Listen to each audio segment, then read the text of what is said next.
let's go to the aforementioned. You know all these people. You talk about a web. Did you work with Gensler?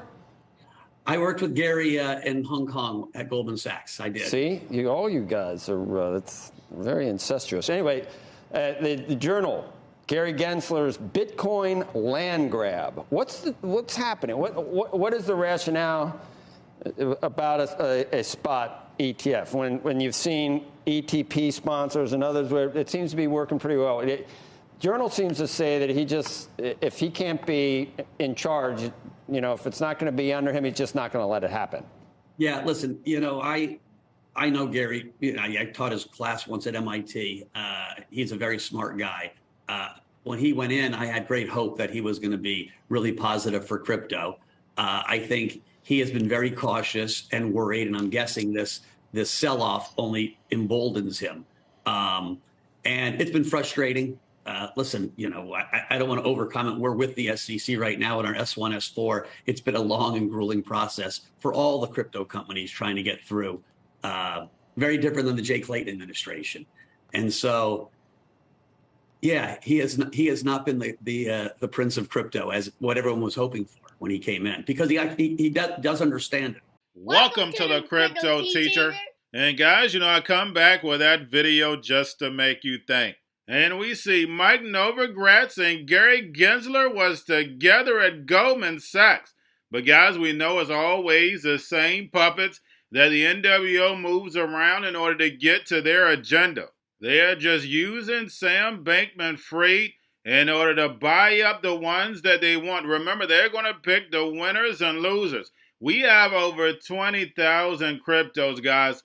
Are they done yet? No, they're not. We're going to get a brief time, but then they're going to come with this big distraction and everybody's going to forget about everything. And it's going to send this legacy market crumbling. And then we're going to see the rise of robots, algorithms, and drones, along with this digital economy. And like I stated, I'm going to do a Patreon video on all the moving pieces the NWO can choose from. But we have a lot of distractions. We know WW3 is right around the corner. The fall of America to Babylon and the rise of China the Dragon. And we have Gary Gensler using the art of the Hegelian dialectic. Republican versus Democrat. Guys, we know the bird needs both wings to fly. And remember, the crypto teacher told you because he knows. When it comes to the New World Order, it's all planned out. You have a wonderful day. And Luna, I mean, you're a big backer of Luna. You've got a tattoo. Do you still have that tattoo, or are you working on getting rid of that thing on your arm?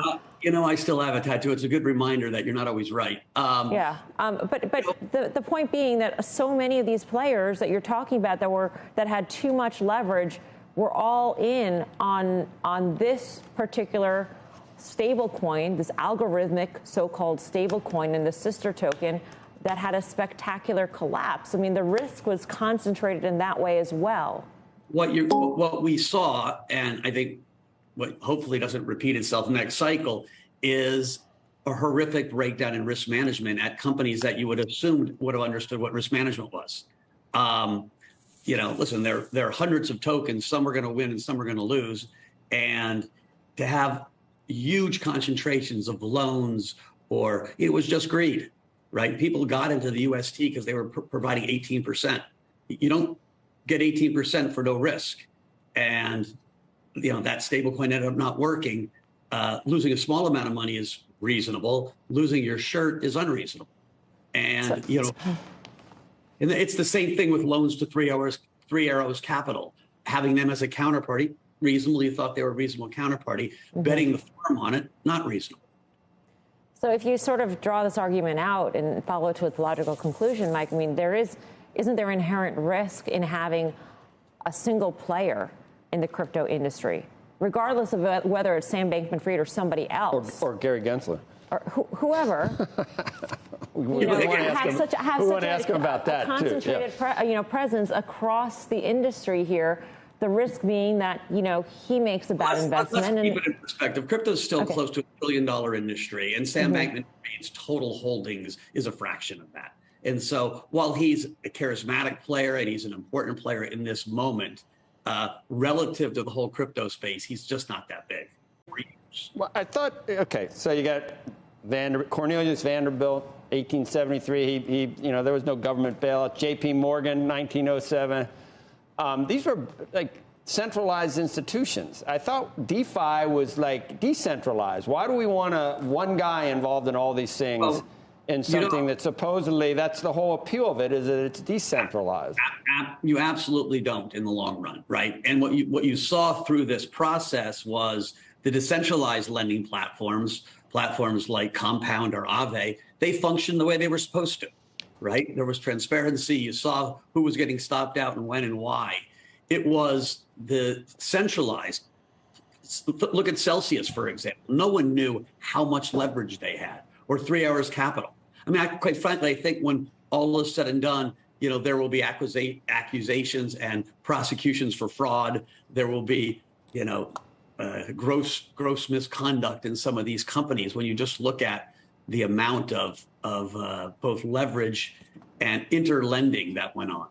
And so that's why crypto originally, what the original reason for crypto was more transparency.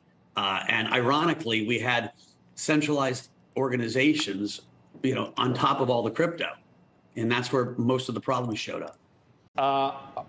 What, just off the top of your head, do you think we're near a low at this point? Because 40 wasn't, 30 wasn't. I've heard it could go support-wise to 13,000. Do you think we get 13 on Bitcoin?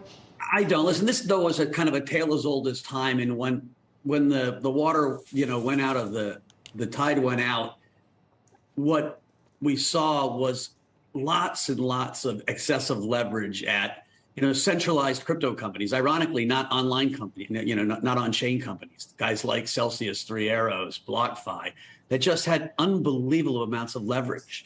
And so we've now seen a lot of these file or put up gates, basically declare bankruptcy, and you're having this massive deleveraging. I think most of that deleveraging is out of the system. We're engaged in a lot of conversations around people that needed capital. And so the new capital that will come into crypto will literally be kind of recapping some of these companies or asset sales. And so we're going to go sideways. Listen, could we go lower? Of course we could. It feels like we're 90% through that deleveraging. The problem, of course, is for you to go much higher, you need the narrative to re-pick up and you need new capital to come in. And so my instinct is it's going to be choppy sideways for a while until either the Fed flinches and we get that macro narrative, or just the damage is healed, people get an equilibrium and the market starts going again. We're going to have a big decline if the House goes Republican. I don't think it's revelatory that the Republicans are better for the stock market than Democrats. I mean, if anyone thinks that Biden's really good for the stock market, they can see me offline. Right. Because he's terrible. We're going to a different economy. And we're going to be learning more about that as we go. But clearly, we're learning that things can be done from remote locations. We're learning that technology can replace people even more than we thought. We're not going back to the same economy. We're recovering, but to a different economy, and it'll be one that is more leveraged to technology. And I worry that is going to make it even more difficult than it was for many workers. In Silicon Valley, and my friends who work in technology know that what we did to the manufacturing workers, we are now going to do to the retail workers, the call center workers, the fast food workers, the truck drivers, and then even bookkeepers, accountants, insurance agents, lawyers, and on through the economy. So what happened to the manufacturing workers is a very clear sign. This effort. And China has big plans for this. They intend to seed their digital yuan into the global environment by giving it away to visitors at next winter's Olympics. When they arrive at the airport, they're going to get yuan digital wallets. They're going to receive digital yuan. They're going to use it throughout their visits to Beijing, and then they're going to take it back to their home countries. They see this as a huge advantage. Why? Because who controls the underlying protocols, who controls the underlying standards of the future of money will control the future of money.